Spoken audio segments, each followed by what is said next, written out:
3 tersangka ditetapkan Kejati Sulsel terkait kasus korupsi PDAM Makassar. Kami wartakan, Kejaksaan Tinggi Provinsi Sulawesi Selatan telah menetapkan 3 orang tersangka dalam kasus korupsi penggunaan dana perusahaan daerah air minum Kota Makassar. Berdasarkan surat penetapan tersangka, Kepala Kejati Sulsel, nomor 146, 147 dan 148, tanggal 13 Juni tahun 2023. Penyidik Kejati Sulsel telah menemukan 2 alat bukti terhadap ketiga tersangka yakni inisial H, TP dan AA, yang ketiganya langsung ditahan. Sutarmi juga menjelaskan bahwa tersangka telah mengindahkan aturan PP nomor 54 tahun 2017, berjalan kegiatan yang diusahakan memperoleh laba, sedangkan akumulasi kerugian bukan menjadi tanggung jawabnya, melainkan tanggung jawab direksi sebelumnya.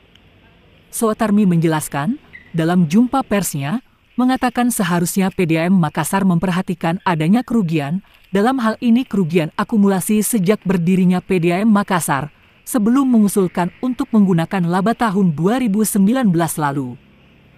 Jadi, tersangka telah merugikan keuangan cabang PDAM Kota Makassar sebesar Rp19.994.192.107,60, tegas Sutarmi.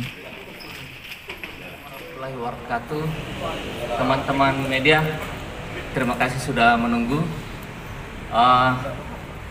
Pada malam ini kami akan menyampaikan perkembangan penyidikan terkait dengan penyidikan dugaan tindak pidana korupsi pada PDAM Kota Makassar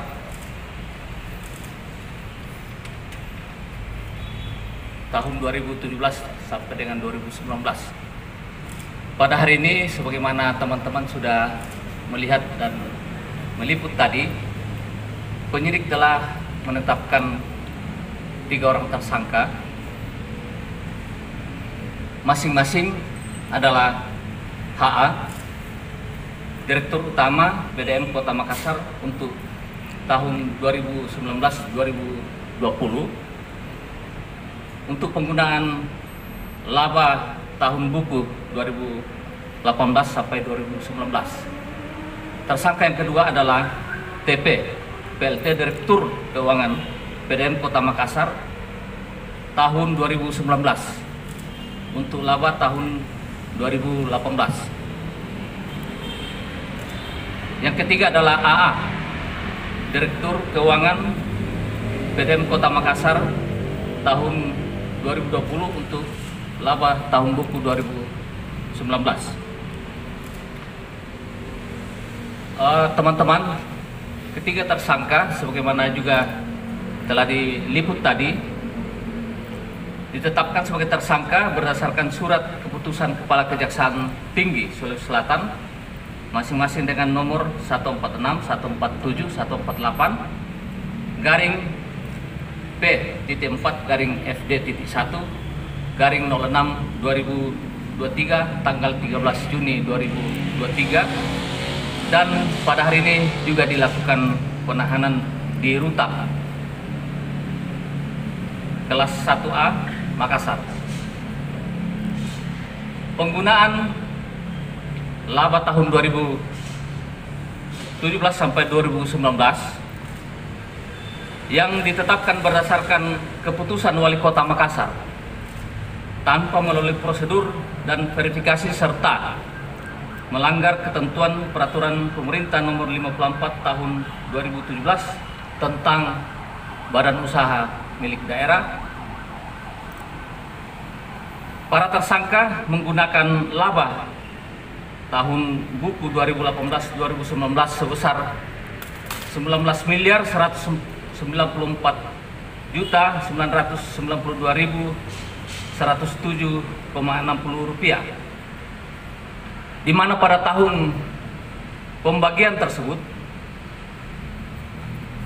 PDAM Kota Makassar masih mengalami kerugian secara akumulatif yang berasal dari tahun sebelumnya, sehingga perbuatan para tersangka merugikan keuangan negara sejumlah uang yang dibagi-bagi tersebut saya sebutkan tadi yang telah dihitung oleh BPKP Perwakilan Sulawesi Selatan. Demikian saya sampaikan, dan pada saat ini saya didampingi oleh Asisten Tindak Pidana Khusus, Kepala Seksi Penyidikan dan Ketua Tim Penyidik serta tim penyidik yang lain. Kalau totalnya juga ini baik perkara yang sedang berjalan di pengadilan maupun yang sedang disidik hari ini, karena ini hanya pelakunya yang bertambah, nilainya tetap sama. Sementara masih dalam pengembangan penyidikan. Untuk perkara ini belum selesai penyidikannya, masih berlanjut. Tersangka baru itu masih ada. Sesuai dengan asas peradilan praduga tidak bersalah, kami melakukan penyidikan untuk mencari alat bukti dan menemukan tersangkanya. Berarti sudah ada 5 tersangka, Pak ya? Dari mana? Metro TV. Dari Metro TV. Ya. Sudah 5 tersangka sampai hari ini. Peranannya mereka masing-masing itu seperti apa? Tadi sudah saya sampaikan peranannya, nanti lebih teknisnya nanti Penkum yang menjelaskannya.